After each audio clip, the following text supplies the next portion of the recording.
Hello everyone तो welcome to my channel transition to data. तो आज हम बात करेंगे कि कैसे मैंने अपना जॉब चेंज किया। तो चलो स्टार्ट करते हैं।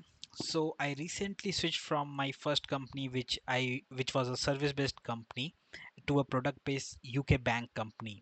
तो ये वीडियो उसके बारे में होने वाली है। और इस टफ टाइम में मीन्स अभी रिसेशन चल रहा है और फिर भी मुझे 120% हाइक मिला। तो सारी ट्रिक्स एंड ट्रिप्स के बारे में बात करेंगे हम।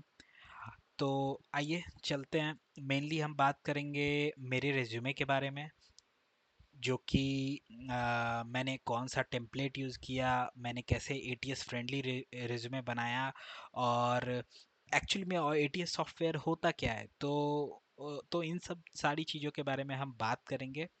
तो स्टार्ट करते हैं वीडियो को। तो भाई लाइक कमेंट कर देना अगर तुम्हें वीडियो अच्छा लगे तो, क्योंकि बहुत एफर्ट्स डाल के अपनी एक्सपीरियंस आप लोगों के साथ शेयर कर रहा हूँ। तो it will keep me motivated to make some more videos which will benefit everyone in this data community or whoever is looking for a job right now. तो बात करते हैं कि जब भी आप नए मतलब अपने करेंट जॉब को छोड़ना चाहते हो और जब नए जॉब के लिए लुकआउट कर रहे होते हो, तो हमें कौन कौन सी चीज़ें मतलब अपने एंड से रेडी रहना चाहिए। तो सबसे पहले हमारा रिज्यूमे रेडी होना चाहिए, क्योंकि अगर आपका रिज्यूमे रेडी नहीं है तो आप कहीं अप्लाई नहीं कर पाओगे। So it's very much important to keep our resume important updated. तो जब भी आप स्विच करने के बारे में सोचते हो, तो एक परफेक्ट रिज्यूमे हमें चाहिए होता है, क्योंकि अनलेस एंड अनटिल हमारी रिज्यूमे शॉर्टलिस्ट नहीं होगी, we are not getting a chance to sit for the interview. भले ही हमें बहुत कुछ आता हो, but if we are not presenting our self, और I can say you will get like a people will judge you based on one single page. So हमारी presentation अच्छी होनी चाहिए ताकि हम शॉर्ट लिस्ट होके इंटरव्यू में बैठ सकें। और उसके बाद हमारे स्किल्स टॉक करते हैं इंटरव्यू में। हमारा रिज्यूमे फर्स्ट पॉइंट होता है किसी भी रिक्रूटर को अट्रैक्ट करने के लिए। तो टिप्स के बारे में बात करूंगा जो कि रिज्यूमे में होनी चाहिए। सो सबसे पहले भाई, to make your resume clean and clear and crisp, which means हमें बहुत सारी चीज़ें नहीं डालनी है रिज्यूमे में। हमें बस वो डालना जो हमारे स्किल को क्लियरली शो करे। और जब भी खुद की रिज्यूमे देखो तो तुम्हें खुद से एक क्वेश्चन पूछना चाहिए, क्या अगर मैं एक हायरिंग मैनेजर होता तो इस रिज्यूमे को पूरा पढ़ता, या फिर मैं बस उन स्किल्स को फाइंड करने की कोशिश करता हूँ रिज्यूमे में जो कि जॉब डिस्क्रिप्शन में है या फिर प्रोजेक्ट रिक्वायर में वो उसकी रिक्वायरमेंट है। तो जब भी आप अपना रिज्यूमे बनाओ, तो आप खुद से पूछो, क्या मैं इस रिज्यूमे को पूरा पढ़ने वाला हूँ? नहीं। तो आप बस उस रिज्यूमे में स्किल सेक्शन देखोगे, कुछ एक्सपीरियंस्ड रोल्स एंड रिस्पॉन्सिबिलिटीज़ में देखोगे कि क्या ये बंदा ट्रबल शूटिंग डीबगिंग स्किल्स इसके पास है या नहीं। तो हम बस इन चीज़ों को ही आ, देखते हैं, और हम बस उस मिनट में एक डिसीजन बनाते हैं कि हाँ, इस कैंडिडेट को शॉर्ट लिस्ट करना है या नहीं। So the hiring manager will decide in those few second whether to shortlist a candidate or not.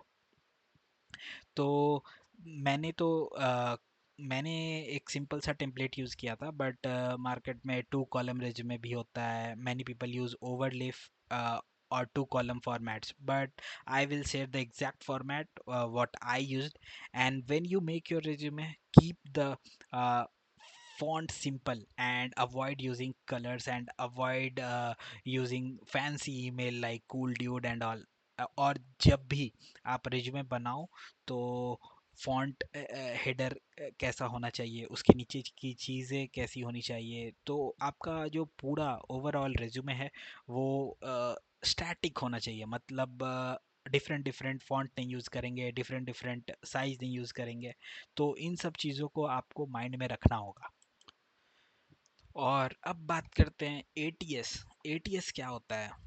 ATS एक एप्लीकेंट ट्रैकिंग सिस्टम है, और कह सकते हैं ये एक सॉफ्टवेयर है जो कि रेज्यूमे को शॉर्ट लिस्ट करता है based on the job description by looking for particular keywords. तो हमें अपने माइंड में हमेशा ये रखना चाहिए जब भी हम किसी पोजीशन के लिए अप्लाई करते हैं किसी भी कंपनी पोर्टल पे, तो अगर एटीएस को वो कीवर्ड्स अगर नहीं मिलते हमारे रिज्यूमे में तो वो हमें शॉर्टलिस्ट नहीं करेगा। So you are getting rejected at the very first step in a job search. So ये हमें कभी नहीं करना है। हमें बहुत समझदारी से हमें मैनिपुलेट करना है अपने रिज्यूमे को। तो एटीएस स्कोर चेकर्स होते हैं ऑनलाइन बहुत सारे, आप किसी पे भी चेक कर सकते हो। कुछ जिनका नाम मैं बता सकता हूँ जैसे रिज्यूमे वर्डेड, नौकरी पे भी होती है। तो आप इन सब से अपना स्कोर चेक कर सकते हो। आई विल नॉट से like you are getting a perfect score on that or not, but if you are getting above 60 70, I can say that is a very good resume. So you can use those tools as well.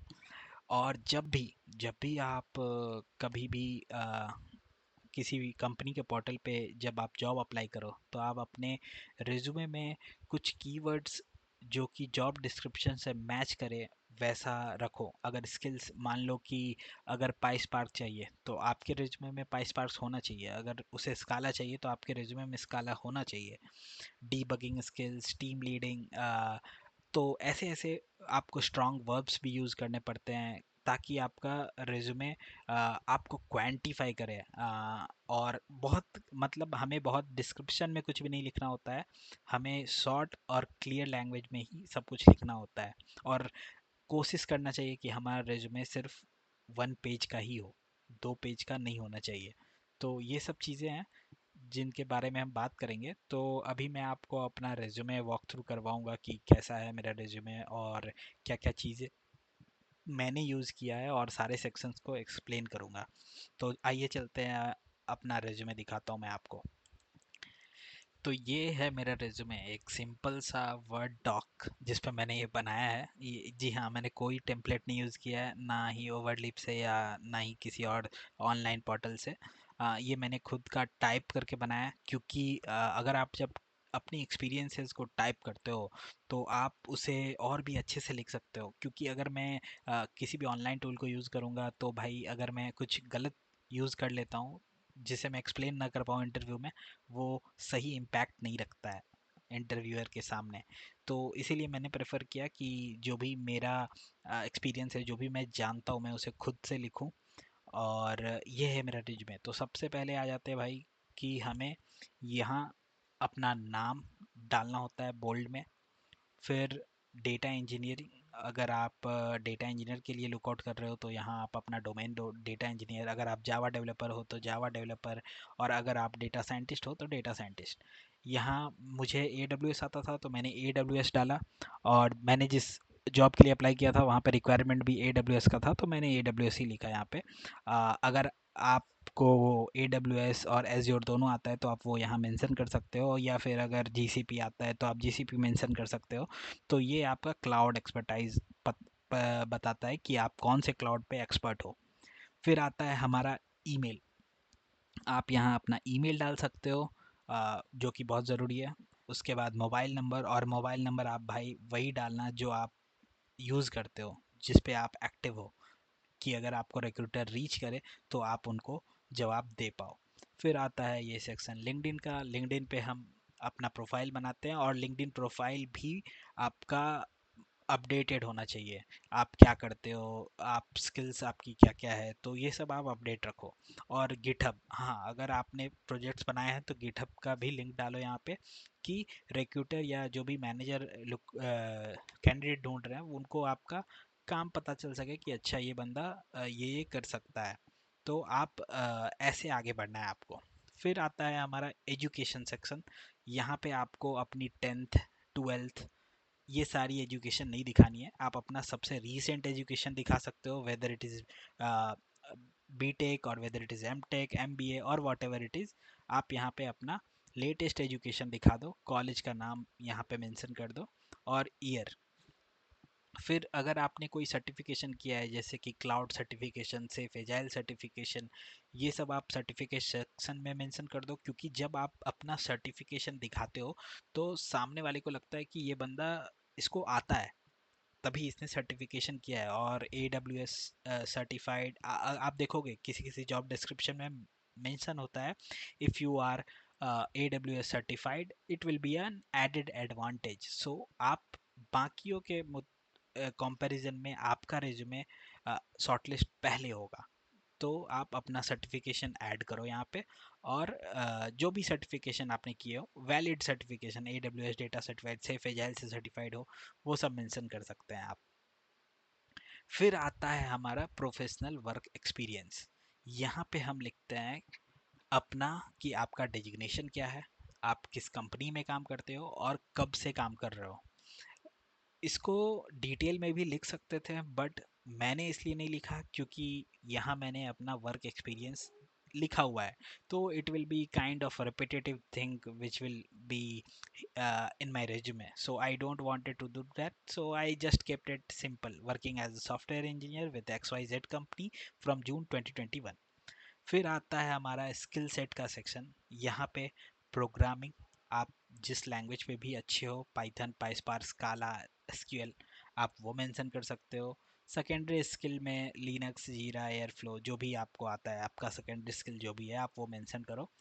Big data technologies मैंने mention किया है कि मुझे क्या क्या आता है big data technology में। क्लाउड में मुझे कौन कौन सी सर्विसेज आती है मैंने वो मेंशन किया है। और टूल्स जो भी मैंने यूज़ किया है मैंने वो लिखा है। फिर आता है हमारा वर्क एक्सपीरियंस। तो आपका वर्क एक्सपीरियंस, आपको, ये सबसे मेन पार्ट है हमारे रिज्यूमे का। अगर आप अपना एक्सपीरियंस एक क्लियर 3-4 लाइन में बताना तो मतलब मुमकिन नहीं होता है। अगर आपने बहुत सारा काम किया है तो हमें ये 4-5 लाइन भी बहुत कम लगते हैं, but we should make sure, like we should keep it simple and to the point. तो यहाँ पे आप अपना डिजिग्नेशन दे सकते हो कि आप एज अ जावा डेवलपर काम कर रहे थे, एज अ डेटा इंजीनियर काम कर रहे हो, या जो भी। फिर अपनी कंपनी का नाम। फिर यहाँ पे मैंने लिखा है spearheaded the design and implementation. मैंने डिज़ाइन और इम्प्लीमेंटेशन पे काम किया था। AWS ग्लू S3 मैंने यूज़ किया, वगैरह वगैरह। देन इससे आपको सिंपल लाइन में मैंने लिखा है successfully migrated data from on premise. इससे पता चलता है कि मैंने डेटा माइग्रेशन पे भी काम किया है। फिर मैंने लिखा है ऑटोमेटेड डेटा वेयर हाउस, मतलब मैं ऑटोमेशन भी कर सकता हूँ using Glue crawlers and all those. Collaborated and cross functional, so अगर कोई मेरा रिज्यूमे देखता है तो उसे पता चलता है अच्छा इसके पास कोलैबोरेशन और स्किल्स है, कि ये क्रॉस फंक्शनल टीम में चीज़ों को लेके जा सकता है, वहाँ से रिक्वायरमेंट गैदर करके और कोलैबोरेट करके हम डिलीवर कर सकते हैं। तो ये सब चीज़ें होती है छोटी छोटी, बट रिक्रूटर इस पर नोटिस करते हैं, तो प्लीज़ कीप इन माइंड।